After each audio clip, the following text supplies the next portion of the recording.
एक बार की भगवान विष्णु देव माता लक्ष्मी वैकुंठ में ब्रजमान थे। माता लक्ष्मी बोली, ए नाथ, आज मरे मन में एक प्रश्न उठ रहा कि संसार कहीं न कहीं की मृत्यु होती, लेकिन उसकी आत्मा इधर उधर घूमती रहती। विष्णु देव इस प्रश्न सुन के बोले, देवी, आज तुमने ये प्रश्न बहुत अच्छा पूछा है। अकाल मृत्यु से मरने वाले की आत्मा की भटकती। अब मैं तुम्हें एक कथा सुनाता हूँ। भक्तगण, आप सभी इस कथा को पूरा सुनो। जो भी इस कथा को सुनेगा उस घर पर अकाल मृत्यु नहीं आएगी, उसके आधे पाप काट दूंगा। इस चैनल को सब्सक्राइब कर दे। अब सुनो जो कि एक परेशान आत्मा की है। यह कहानी एक गांव की है जिसका नाम है कोलागढ़। कोलागढ़ का जंगल बहुत भयानक है। उस जंगल में भूतों प्रेतों का ज्यादा डर था। वहां के लोगों का मानना था कि आत्माएं भूत प्रेत होते हैं। उन्होंने भी इस बात पर तब यकीन किया जब उन्होंने यह सब अपनी आंखों से देखा। उस गांव में एक औरत थी, उसका दिमाग कुछ ठीक नहीं था। उसका पति भी एक एक्सीडेंट में मर गया था। तब से वह कुछ अजीब सी हो गई थी। कुछ लोग उसे पागल कहते थे। एक बार की बात थी कि सुबह सुबह गांव का एक आदमी जिसका नाम भोला राम था, वह शहर की और कुछ जरूरी काम से निकल पड़ा। गांव के आने जाने का एक ही रास्ता था, वह भी जंगल से गुजरता था। इसलिए लोग उसमें अंधेरे में डर के मारे नहीं जाते थे और शाम होते ही कोई जंगल की तरफ नहीं जाता था। भोला राम जब उस जंगल से जा रहा था, गांव से कुछ दूर ही जंगल में उसे एक औरत की लाश पेड़ पर लटकती नजर आई। वह एकदम डर गया और भागता हुआ गांव वापस आया। कुछ लोगों ने उसे इस तरह से भागते देख कहा, क्या हुआ भोला राम, तुम तो अभी शहर के लिए निकले थे और तुम भागते हुए वापस क्यों आ गए?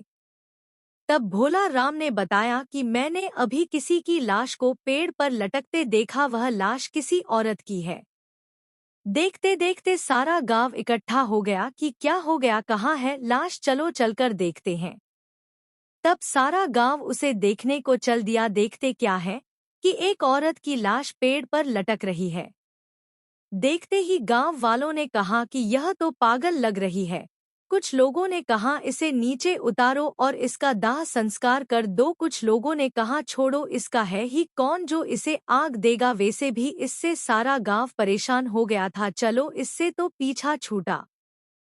कुछ बूढ़े लोगों ने कहा कि ऐसा नहीं कहते, शरीर का दाह संस्कार करना जरूरी होता है, नहीं तो उसकी आत्मा भटकती रहती है।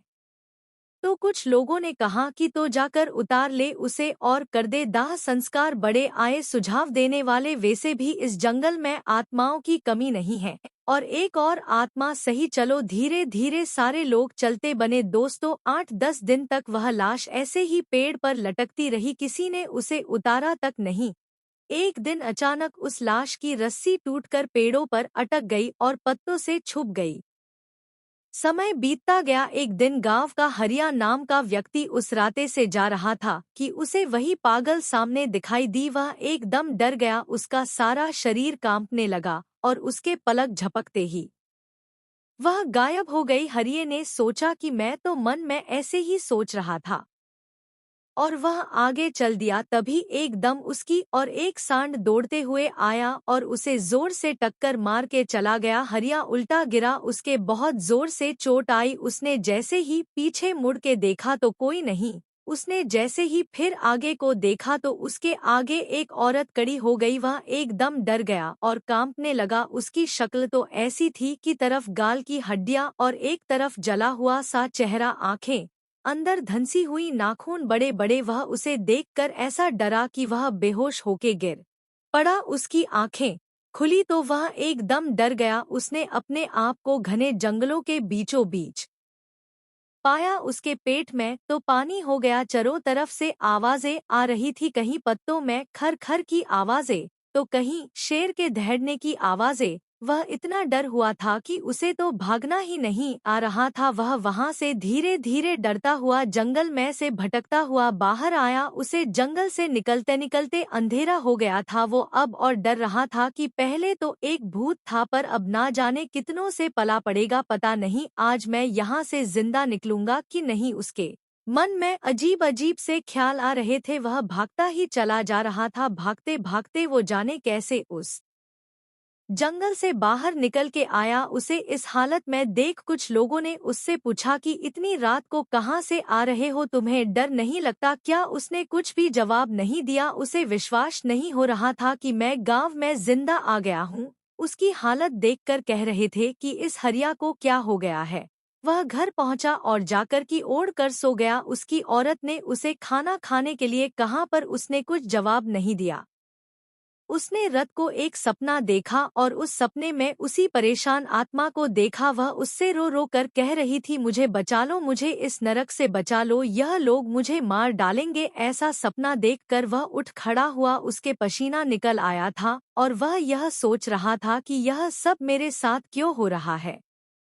सुबह हो गई लेकिन हरिया नहीं जगा। तब उसकी पत्नी ने उसे जगाने के हाथ लगाया तो उसे उसके चेहरे में उसी का चेहरा दिखा। वह चिल्ला पड़ा। तब उसकी ने कहा, क्या हुआ? तुम शाम से कुछ अजीब से डरे हुए लग रहे हो, न शाम को खाना खाया तुम्हें, आखिर हुआ क्या है? मुझे बताओ। तब उसने सारी बात बताई। तब वह जाकर समझी कि आप तभी परेशान हो। धीरे धीरे यह बात सारी गांव में फैल गई कि वह पागल औरत भूत बन गई है। तभी कुछ लोगों ने बताया कि रात को यही आवाज कुछ लोगों ने सुनी जो जंगल से आ रही थी कि मुझे बचाओ, मुझे इस नरक से निकालो। अब तो सारे लोग परेशान थे कि शहर का जाने का रास्ता भी बंद हो गया। अब हम लोग क्या करें? तब कुछ लोगों ने कहा कि हम लोगों को किसी महान आदमी की सलाह लेनी होगी कि यह सब मांजरा क्या है। तब किसी एक आदमी ने कहा कि पास के गांव में नत्थीलाल भगत जी रहते हैं।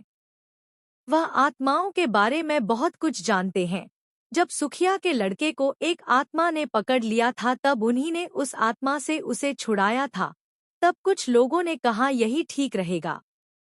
सब लोगों ने उस भगत जी को गांव में बुलाया और उन्हें सारी घटना बता दी। भगत जी ने कहा कि तुमने उसके शरीर को न जलाकर बहुत बड़ी गलती कर दी, चाहे वो कैसी भी थी। इतना बड़ा जंगल हो के भी तुम लोगों से 4 लकड़ियों का बंदोबस्त नहीं हो पाया था।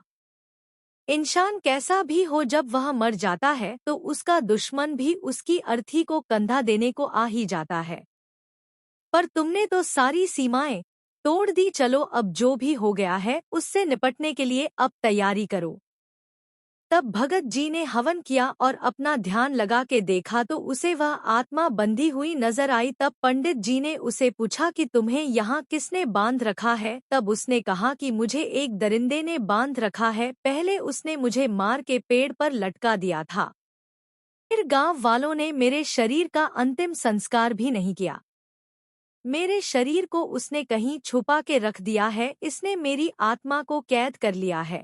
जब तक मुझे मुक्ति नहीं मिलेगी इससे, जब तक मेरे शरीर का अंतिम संस्कार नहीं हो जाता। मैंने हरिया को भी यह बात बतानी चाहिए जब तक मैं उसे कुछ बताती, पर उससे पहले उस वहसी दरिंदे ने उसे चोट पहुंचाकर बेहोश कर दिया था। तब मैंने उसे उससे बचा लिया था। तब पंडित जी सब समझ गए और कहा कि तुम चिंता मत करो, मैं तुम्हें अवश्य मुक्ति दिलाऊंगा। तब भगत जी ने आंखें खोली। तब उन्होंने कहा, चलो मुझे उस पेड़ के पास ले चलो जहां वह मरी थी।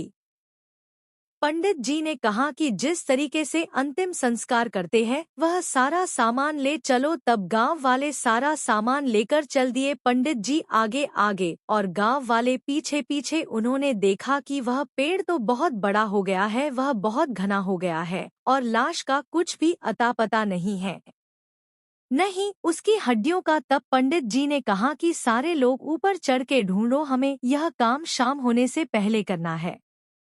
तब सारे लोग उस पेड़ पर चढ़कर उस लाश को ढूंढने लगे। बहुत देर तक वह लाश नहीं मिली। सारे लोग सोचने लगे लाश गई तो गई कहाँ, न हड्डियों का पता कहाँ गई, एक भी हड्डी नहीं मिली। तब पंडित जी ने नींबू दे दिया सबको और कहा जहाँ यह नींबू लाल हो जाए समझना वहीं पर लाश है। 2-3 मिनट बाद एक आदमी ने कहा, यह रही लाश, यह तो हड्डियों का ढांचा है। उसका इतना कहते ही सारे लोग चीखने लगे, भूत भूत। उनके सामने एक भयानक आदमी खड़ा है, उसके यह बड़े बड़े दांत, आंखें लाल लाल मुंह भेड़िए जैसा ये बड़े नाखून लोग डर के मारे ऊपर से कूद गए। एक को तो उस भेड़िए ने ऐसा पकड़ के फेंका कि वह सीधा नीचे आके गिरा। हा हा हा हा चिल्लाने लगा, कोई नहीं ले जाएगा इसे, यह मेरी है, इसे मैंने वर्षों से सजा के रखा है। उसने गुस्से में सारा पैड झकझोर दिया। ऐसा होते देख पंडित जी ने मंत्र पढ़ना शुरू किया। पंडित जी को मंत्र पढ़ते देख उसने उन पर हमला बोल दिया। पंडित जी को उठाकर फेंक दिया पर पंडित जी के मंत्र बंद नहीं हुए। उन्होंने जो मंत्र पढ़ पढ़ के उसके ऊपर मिट्टी फेंकी, उसके शरीर पर जहां जहां मिट्टी पड़ी उसका शरीर वहीं से गलता जा रहा था। उसका एक हाथ टूट कर गिरा, वह पंडित जी के ऊपर ऐसा झपटा पंडित जी उस जगह से हट गए और वह नीचे जा गिरा। पंडित जी ने फिर मंत्र पढ़ के उसके शरीर पर मारा, वह वही ढेर हो गया। उसकी आत्मा निकल के एक गांव वाले के अंदर घुस गई। उसने गांव वालों को ही मारना शुरू कर दिया। उसने तो एक का सिर फाड़ दिया और एक का हाथ चबा गया। इतना खतरनाक होता जा रहा था। उधर शाम होती जा रही थी, तब पंडित जी ने उसकी और रस्सी फेंकी और दूसरी और एक आदमी ने पकड़ के उसे एक पेड़ से बांध दिया और उसको 2-4 मंत्र पढ़ के मारे और लोगों से कहा शाम होने वाली है, इससे पहले यहाँ और आत्माएं आए पहले उस शव को नीचे उतारो और उसका अंतिम संस्कार कर दो। तब कुछ लोगों ने उसे उठाकर लकड़ियों पर लिटा कर आग लगा दी। वह पेड़ से बंधा हुआ चिल्लाए जा रहा था, मत जलाओ उसे, मत जलाओ उसे। देखते देखते वह हड्डियां राख में परिवर्तित हो गई। उसमें से एक ज्वाला उठती हुई बाहर आई और पंडित जी को नमस्कार किया और कहा कि अगर इसको मारना है तो उसके पहले वाले शरीर को जला दो, तब वह खुद उसके शरीर से निकल जाएगा। ऐसा कहते हुए वह आग का गोला बनकर आकाश की ओर चली गई। तब पंडित जी ने देर न करते हुए उसके शरीर को भी जला दिया। तब वह फिर चिल्लाया, मुझे मत जलाओ, मुझे मत जलाओ। तब तक आग उसके शरीर को जला चुकी थी और उसकी आत्मा उस गांव वाले के शरीर से निकलकर आकाश में चली गई। तब उस आदमी को रस्सी से छोड़ दिया। तब उसका शरीर होश में आया।